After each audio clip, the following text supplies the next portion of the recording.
beliau ya. Ya. Masih ada waktu? Fadhal. Dari jamaah Facebook ya. Torikot baru itu Bu ya. Dari Ustaz Azir Mungomo, tolong penjelasan 3 kitab Imam Al-Asy'ari, apa beda dan kesamaannya? Muqala, Al-Lumu, Al-Luma dan Al-Ibanah. Terima kasih. Nanyanya levelnya udah level berapa ini? Oh, pantesan Buya yang nanya. Pertama, maqalat al-Islamiyin. Maqalat Islamiyin ini adalah induk dari kitab-kitab al-firaq, aliran-aliran. Ketika membahas tentang ahlul hadis, tentang musbitus sifah, beliau mengatakan inilah akidahku. Tapi beliau menyebut ahlul hadis ini bukan sebagai suatu manhaj, ya, bukan sebagai suatu manhaj, ya, tapi sebagai suatu bahwa ini aliran orang-orang ahlu sunnah, kira-kira begitu. Terus maqalat Islamiyin ini pernah diragukan oleh Imam Zahabi, nisbatnya kepada Imam Asy'ari, tapi ini tidak sahih. Yang benar kitab itu adalah karya Imam Asy'ari, dan ini untuk menanggapi seorang Mu'tazilah yang sezaman dengan dia. Antum pasti baru dengar juga namanya nih, Al-Ka'bi. Dia nulis juga tentang firqah-firqah versi Mu'tazilah, namanya Al-Ka'bi. Al-Ka'bi buat versi apa? Dibalas oleh Imam Asy'ari versi dia, versi Ahlus Sunnah wal Jamaah. Jadi maqalat ini adalah tanggapan terhadap bukunya Al-Ka'bi lebih kurang. Jadi dulu itu memang balas-membalas. Kalau sekarang kan disertasi, tesis itu kan mau mengomentari siapa, sepakat dengan siapa, sama kan? Sama. Cuma beda dulu komunitasnya bukan di kampus.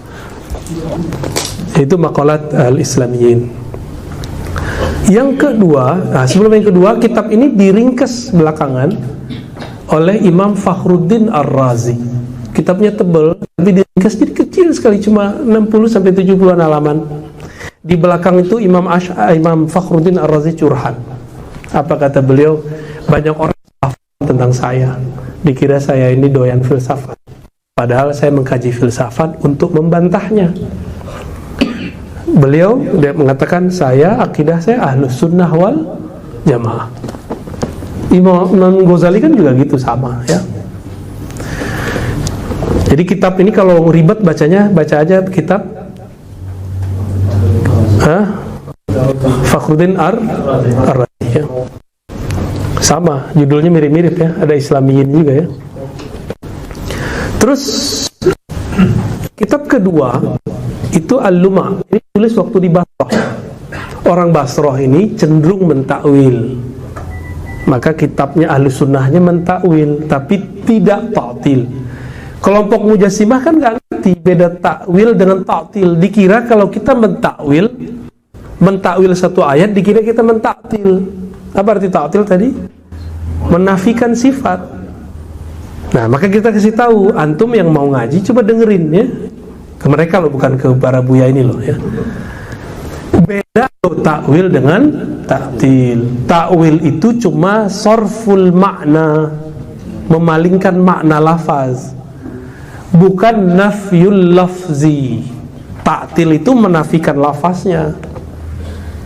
Istiwa dianggap ini bukan sifat Allah gitu. Ini dinafikan dalam ta'til. Oke.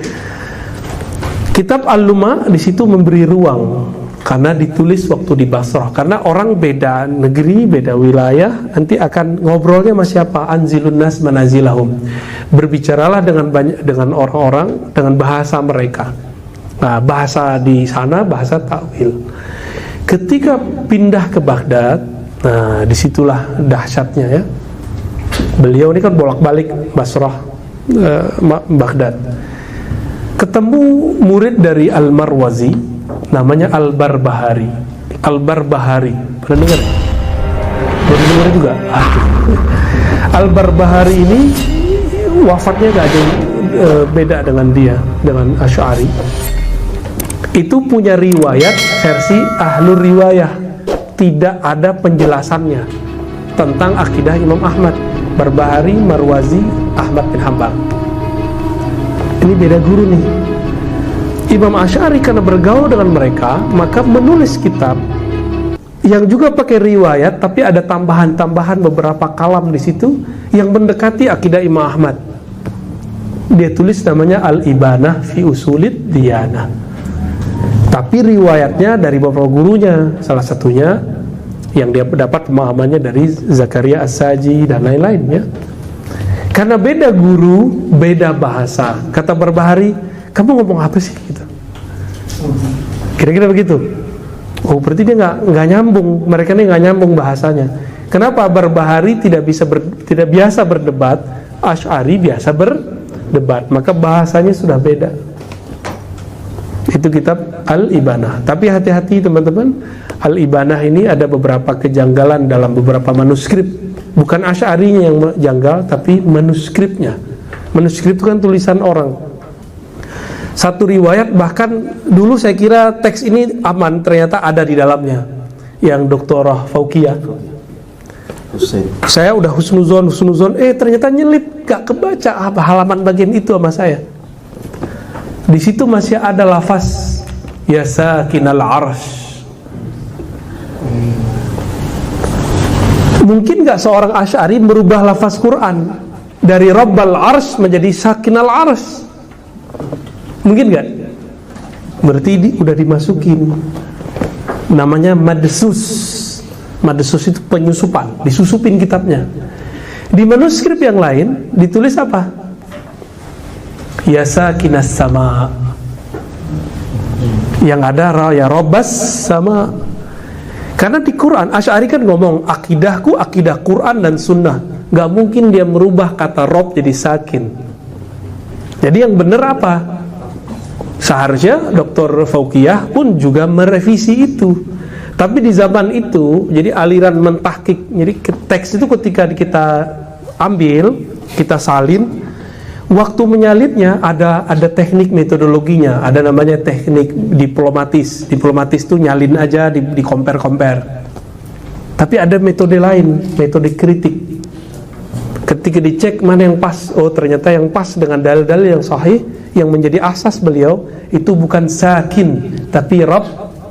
Ya, sakinul ars bukan, tapi Rabbul ars. Coba antum cari berapa lafaz di Quran lafaz Rabbul ars. Ada beberapa. Ada nggak lafaz sakin? Ada nggak di hadis lafaz sakin? Nggak ada. Jadi semua manuskrip yang ada sekarang itu harus direvisi lafaz ya sakin itu.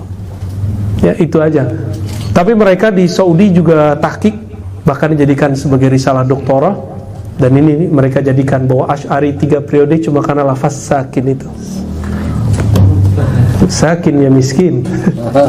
Enggak mungkin. Asy'ari mustahil ayyakula ma la yakuluhu Allah wa rasuluh, ya. Mustahil.